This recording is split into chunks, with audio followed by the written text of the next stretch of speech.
Salut à tous et bienvenue sur Angle Formation. Si vous avez marre de passer des heures à coder et que vous rêvez de créer des applications en un clin d'œil, cette vidéo est faite pour vous. Aujourd'hui, on va tester Windsurf Wave 3, une IA qui promet de générer du code de dingue en un seul clic. Oui, vous avez bien entendu, un seul clic. Est-ce que c'est de la magie noire? Est-ce que ça marche vraiment? C'est ce qu'on va découvrir ensemble. Dans cette vidéo, je vais vous montrer ce que Windsurf Wave 3 est capable de faire, ses points forts, ses limites et surtout si ça vaut vraiment le coup. Alors, restez bien jusqu'à la fin. Maintenant, tu lances ton navigateur Internet et sur la barre d'adresse, tu vas saisir l'adresse suivante. Donc, tout simplement, tu lances comme ceci, donc tu verras le site. Donc, il y a plusieurs produits que le site propose.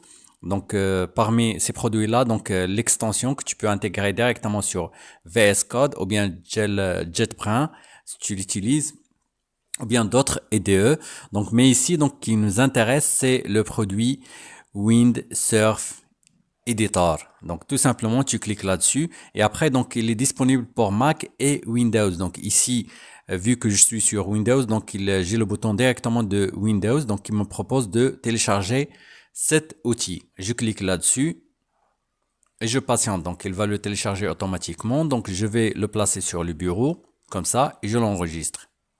Je lance l'installation tout simplement en cliquant sur le fichier télécharger comme ceci. Et puis donc l'assistant d'installation va se lancer, donc il suffit seulement d'accepter le contrat et de cliquer sur suivant. Installation, c'est comme toute installation de logiciel. Donc je vais créer le raccourci sur le bureau et je continue. Après l'installation, tout simplement tu valides par terminé, donc et l'application va se lancer comme ceci. Donc ça c'est l'interface que tu vas avoir, bien sûr. Donc ici pour commencer, tout simplement, donc ici tu as l'emplacement là où tu peux mettre ton prompt. Ici, donc là tu peux choisir l'intelligence artificielle avec laquelle tu veux travailler. Donc si je clique là-dessus, donc on a plein. Donc on a le GPT-4o, on a le Claude, Sonnet, etc. Mais personnellement, donc je préfère DeepSeek. Donc vu que c'est moins cher donc entre tout et on tout simplement donc même si tu veux utiliser l'API donc ça va être moins cher.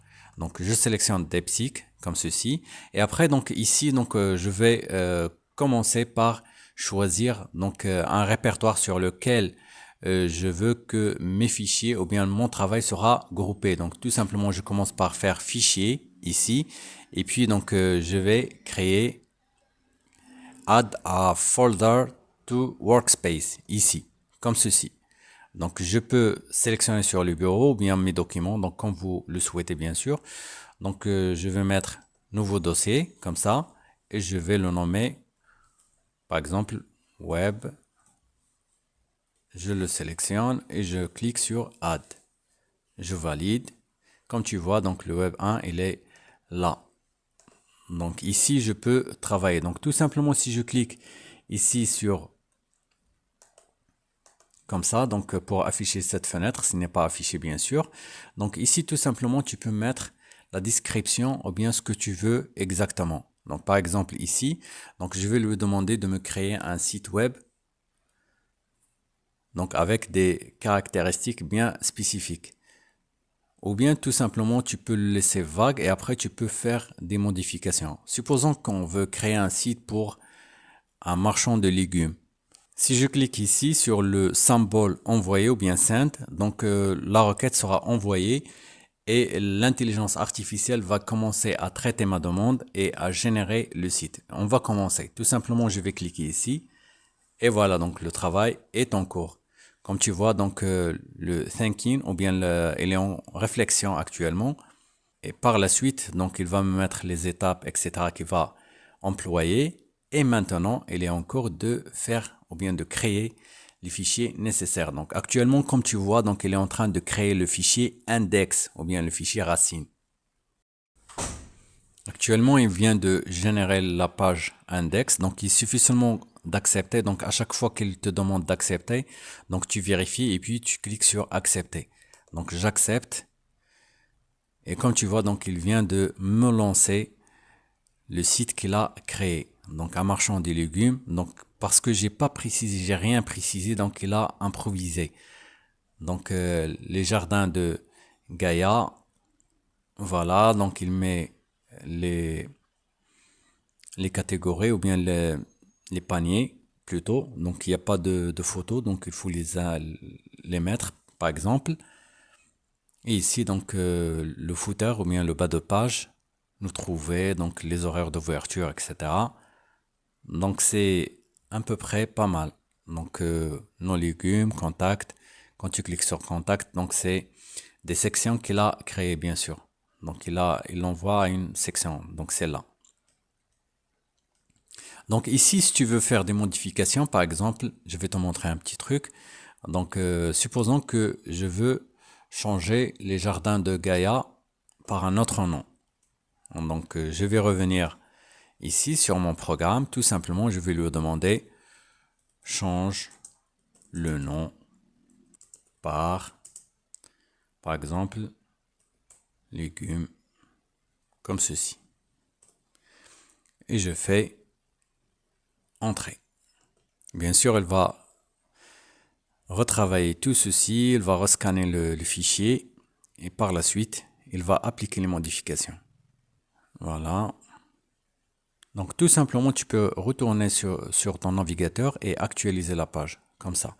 Comme tu vois, donc il a changé légumes miel. Donc c'est comme ça qu'on procède. Donc à chaque fois, donc par exemple ici, donc excellence du marché fermier, donc produit bio local depuis 1965. Donc on peut changer aussi ça.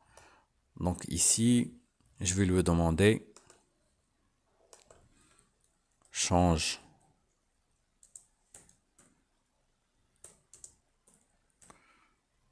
par exemple, je vais mettre la même chose, sauf que l'année, je vais mettre 2011, comme ça. Et j'envoie.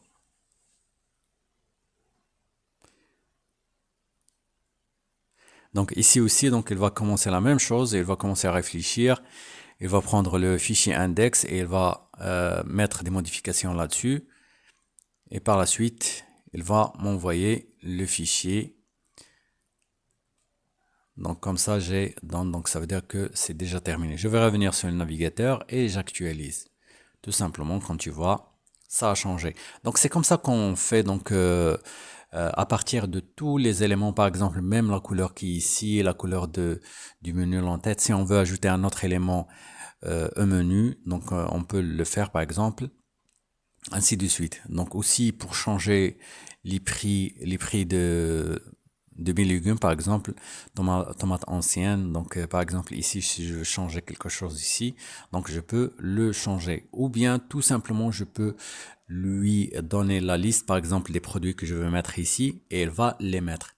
Tout simplement, je peux lui demander de changer ça par ça, ou bien faire ça à ça, ou tout simplement l'idée de créer des sites ou bien des applications avec l'intelligence artificielle, c'est que vous avez la possibilité de décrire ce que vous voulez. Par exemple, ici, je vois que j'aimerais bien avoir un menu, donc accueil, etc.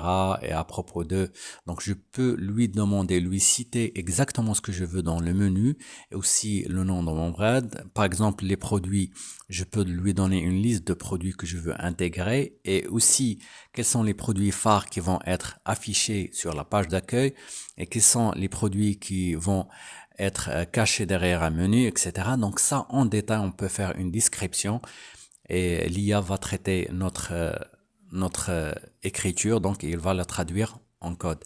Donc c'est comme ça qu'on fait en général. J'espère que ce petit partage t'a plu. Si t'es pas encore abonné à ma chaîne, je t'invite à le faire. Si tu as des questions, des suggestions, n'hésite pas à les poser dans les commentaires. Et je te donne rendez-vous à la prochaine vidéo. À bientôt.